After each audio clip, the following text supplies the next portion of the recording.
Magandang araw sa inyo mga kabotbot. Ngayon po ay isang magandang araw na November 9 sa ating lahat. Kahit bumabagyo po ay tuloy ang preparation po natin para sa birthday celebration at surprise celebration ng aking minamahal na ina, at talaga namang wala siyang kaalam-alam na siya ay may handa sa araw na ito.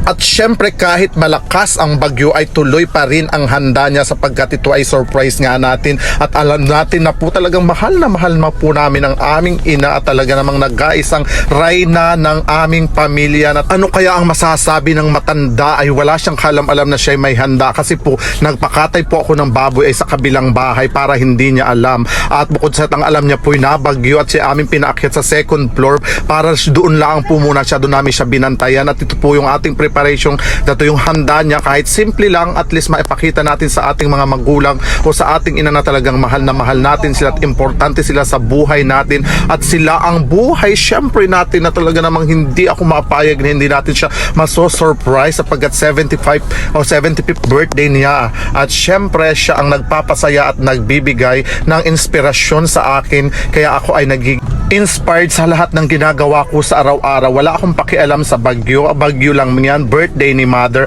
kaya dapat nating i-celebrate at ng buong pamilya. Okay lang po yan kahit bumagyo, kahit magtapunan pa yan, kahit malakas ang hangin, tuloy ang celebration ng matanda at ng aking ina. Kaya thank you so much din po sa lahat ng aking mga followers, sa lahat ng mga nanonood ng vlog ng aking ina, na talaga namang siya ay walang kaalam-alam na siya ay ina-video at na-vlog na natin. Ano po, and sana po ay tuloy po nyo suportahan, at sana po ay nasisiyahan kayo, lalo yung ating mga magulang na dyan.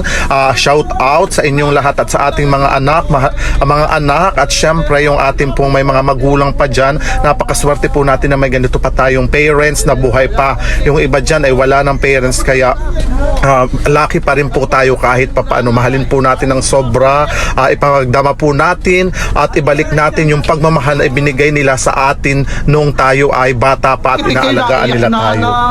At ito na nga mga kabutbot, na surprise ang matanda, talagang umiyak siya, yapo sa talagang yanong pagpasalamat. Hindi niya alam, bakit nabagyo, saan ninyo niluto yan? Wala naman ako nakikitang nagaluto. Hindi nila alam ay siya ay in order na, at ang nagluto nga ninong baboy ay sa kabilang bahay, kaya wala siyang kaalam-alam, at ang alam lang niya siya ay matulog at nabagyo at siya ay nakaupo lamang doon. Pero naiyak talagang nakaka-touch po talaga ang ako'y napapaluhang tutong na makita ko na napakasaya ng feeling niya na siya ay pinaghanda. Ayan, puro kang ngibit man din naman. Ayan, nakuha na po siya ng pagkain dyan, at talaga namang hinahanap niyang totoo ay si Ate Divine, kaso ay wala naman po si Ate Divine at nasa Manila.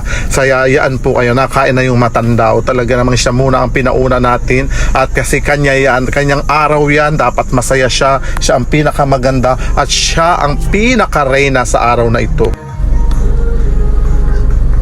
Nanay, masaya ikaw, masaya ka sa birthday mo, na bagyo, mahal mo ako, mahal mo kaming lahat. Ala, magpakabusog ka yan, ganda ng aking ina talaga, yanong sexy. At talaga namang napakasaya, kumain ka ng marami at sa iyong lahat yan. Dapat maubos mo lahat yan at inihanda mo. Mahal mo ako, masaya ikaw, masaya ikaw, yanong saya nun, hindi na makagulapay, masarap yung pagkain mo.